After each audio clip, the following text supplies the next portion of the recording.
है वासांसी जीर्णानि यथा विहाय, इसको वासांसी वस्त्र से तुलना किया गया है। भगवान ने ये हमको वस्त्र रूपी शरीर दिया और इस कपड़े को यदि आपने गंदा कर दिया, इसमें मैल जम गई और कीचड़ जम गए, तो फिर ये साफ होने वाला नहीं है। फिर इस कपड़े को लेकर के जाना पड़ेगा धोबी घाट, और धोबी घाट पे धोबी दे धुलाई करता है, दे धुलाई करता है, पटक पटक करके साफ करना है। तो साफ तो आपको होना है, चाहे यहाँ साफ हो जाओ और चाहे फिर नरक में जाकर यमराज साफ करेंगे। हमारे बड़खरा वाले समझदार हैं, यहीं अपनी सफाई कर लो, क्योंकि वहाँ जब जाओगे ना तो नरकों में सफाई के लिए सफाई अड्डा बनाया गया है। कौन कौन सा सफाई अड्डा है तो बताते हैं कि 28 नरक हैं। 28 नरक में एक नरक है जिसका नाम है ताम्रिश। जो पुरुष दूसरों के धन अथवा संतान अथवा स्त्री का हरण कर लेते हैं, दूसरे के धन का हरण कर लेते हैं, वहां यमदूत जो है काल पास में बांध करके तांबे के समान तपती हुई धरती है, उस धरती पर ले जाकर के पटक देते हैं, जहां पर जो है नाना प्रकार से जीव कष्ट पाता है।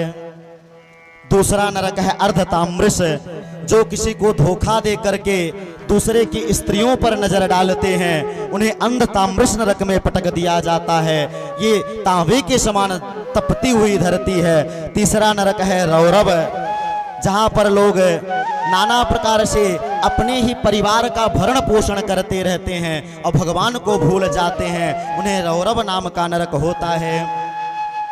एक नरक है कुंभी पाक, जो जीवों की हत्या करके मांस मदिरा का सेवन करते हैं, मांस को खाते हैं, मदिरा का सेवन करते हैं, वहाँ कुंभी पाक नामक नरक में ले जाते हैं, जहाँ पर खौलता हुआ तेल रहता है और उस तेल पर ले जा करके डाल दिया जाता है। इस प्रकार से शूकर मुख, अंधकूप, नाना प्रकार से कृमि भोजन, जो अतिथियों का सत्कार नहीं करते हैं, तो उस नरक में कृमि भोजन में ले जा करके डाल दिया जाता है, जहाँ पर बड़े बड़े गीध कौवे उनकी आंख को निकाल करके खा जाते हैं।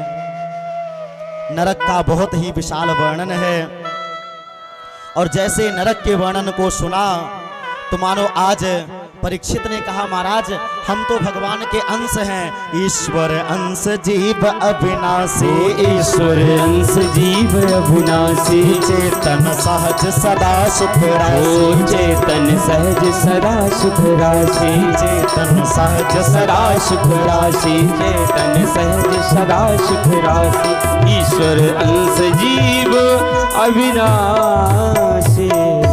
तो मानो कहने का भाव ये है कि भगवान निर्मल तो होना है। देखो, निर्मल मन जन सो मोहि पावा, मोह कपट छल छिद्र न भावा। भगवान आपको साफ करेंगे। अब उपाय यही है कि बढ़िया साबुन ले लो और अपने घर में ही सफाई कर लो तो ठीक है, धोबी घाट जाने की जरूरत नहीं पड़ेगी। और यदि आपने भगवान नाम रूपी साबुन को नहीं धारण किया, तब तो भगवान का नरक तैयार है। और सबसे बढ़िया है कि अपने यहीं पर प्रायश्चित कर लिया, और यदि आपने प्रायश्चित कर लिया तो मानो सारे के सारे पाप नष्ट हो जाते हैं। आज सुखदेव जी एक कथा सुना रहे हैं परीक्षित को, कह रहे हैं, कान्य कुब्ज द्विज कश्चिद दासी पतिरजा मिलः, नामना नष्ट सदाचारो दास्याम संसर्ग दूषितः। ये घटना कहाँ की है तो कहा कि कन्नौज की है। कन्नौज में एक अजामिल नाम का ब्राह्मण रहता था। ये अजामिल पहले तो तपस्वी था, त्यागी था, लेकिन बाद में एक दिन वैश्या का संग्रह हो गया, वैश्या के साथ हो लिया, सत्संग कर लिया, तो सत्संग से बुद्धि दूषित हो गई और अजामिल पाप करने लगा, चोरी करने लगा। अजामिल चोरी करने लगा, लोगों के धन को छीनने लगा, लूट करके लाने लगा। और जब लूट करके लाने लगा तो एक दिन उस अजामिल के गांव में, कन्नौज में, वहां पर जो है एक ब्राह्मणों की टीम आई, एक टोली आई। उसने कहा कोई ब्राह्मण का घर हो तो वहां भोजन करने को मिल जाए। तो लोगों ने अजामिल के घर में ही भेज दिया। और जब अजामिल के घर भेज दिया तो अजामिल की पत्नी भी बड़ी धार्मिक थी। अजामिल की पत्नी ने पांव धुलाया, भोजन कराया, और भोजन कराने के बाद अजामिल भी आ गया। अजामिल से संतों ने कहा, ब्राह्मणों ने कहा कि अरे अब भोजन कराए हो तो दक्षिणा दे दो, क्योंकि बिना दक्षिणा के ब्राह्मण जाने वाले नहीं हैं। अजामिल ने कहा देखो बहुत हो गया बाबा, अब भोजन करा दिया, मैं चोर हूँ, डाकू हूँ, मुझसे दक्षिणा मांगोगे तो जो दंड कमंडल लिए हो वो भी छीन लूंगा, बताए दे रहा हूँ, क्योंकि मेरा चोरी करना काम है। संतों ने कहा नहीं नहीं, मुझे दक्षिणा के रूप में ये नहीं चाहिए, मैं दक्षिणा के रूप में तुमसे निवेदन करता हूँ कि जब तुम्हारे कोई बेटा होगा उसका नाम क्या रखना, नारायण रखना। जब ऐसा कहा और संत लोग चले गए, समय आ गया और अजामिल की पत्नी ने बच्चे को जन्म दिया। अजामिल को याद आया कि बाबा कह करके गए थे कि नाम नारायण रखना, तो उस अपने बेटे का नाम क्या रखा, नारायण रखना। और नारायण को बहुत मानता था, बेटा नारायण पानी लाओ, बेटा नारायण भोजन कराओ, बेटा नारायण इधर आओ, बहुत प्यार करता था। नारायण नारायण सारा दिन नारायण करता था। देखो नाम का भी बहुत बड़ा प्रभाव होता है, और नाम का इतना प्रभाव होता है कि यदि कोई व्यक्ति सो रहा है उसका नाम ले लो तो उठ करके बैठ जाता है, क्योंकि उसके नाम पूरे शरीर पर प्रभावित करता है। अब आजकल तो नाम की मत पूछो मत महाराज, लोग नाम चिंटू पिंटू गुड़िया क्या क्या ना जाने रख देते हैं। अब गुड़िया रख दिया, अब बुढ़िया हो गई तब भी गुड़िया रह जाएगी। प्रेम से बोलो राधे राधे। तो अजामिल ने अपने बेटे का नाम क्या रखा, नारायण। और जब नारायण रखा, अब धीरे धीरे अजामिल का समय आ गया और यम के दूत आज आए, बहुत पाप किया।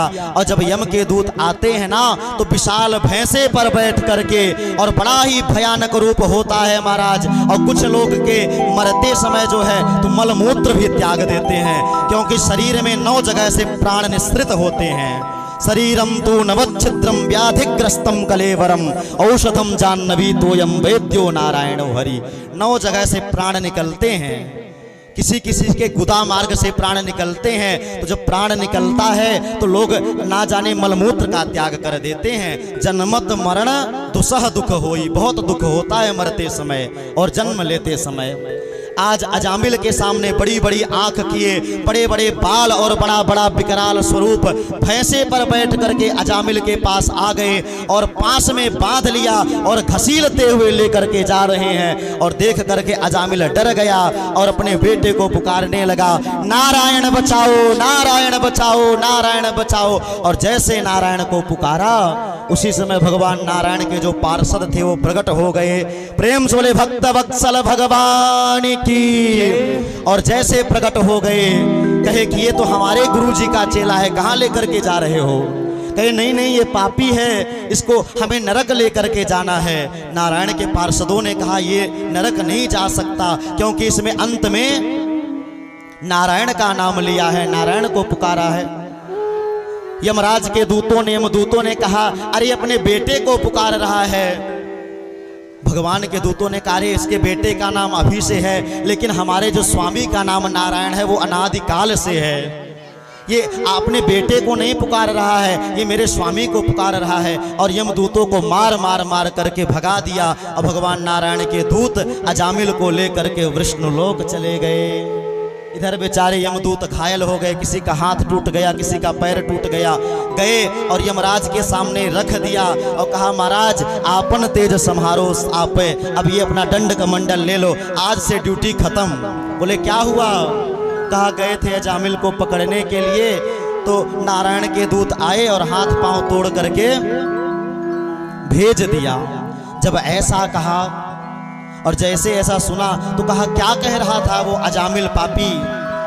तो उस यम के दूतों ने बताया, कहा कि वो नारायण नारायण पुकार रहा था, अपने बेटों को पुकार रहा था। और नारायण के दूत आ गए और जैसे नारायण का नाम सुना तो यमराज अपनी गद्दी से कूद पड़े और जा करके उस अपने दूत के मुख पर हाथ रख दिया। कहा अब दोबारा इस नाम को मत लेना, नहीं तो यदि नरक में किसी ने नारायण के नाम को सुन लिया तो फिर हमारे यहाँ सबकी छुट्टी करनी पड़ेगी और हमारी दुकानदारी बंद हो जाएगी, नरक खाली हो जाएगा। इतनी भगवान के नाम की महिमा है। प्रेम से लक्ष्मी नारायण भगवान की। आइए हम और आप भी भगवान नारायण का स्मरण करते हैं।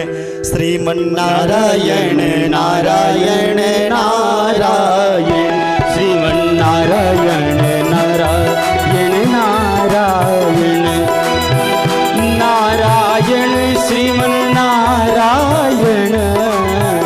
नारायण, श्रीमन्नारायण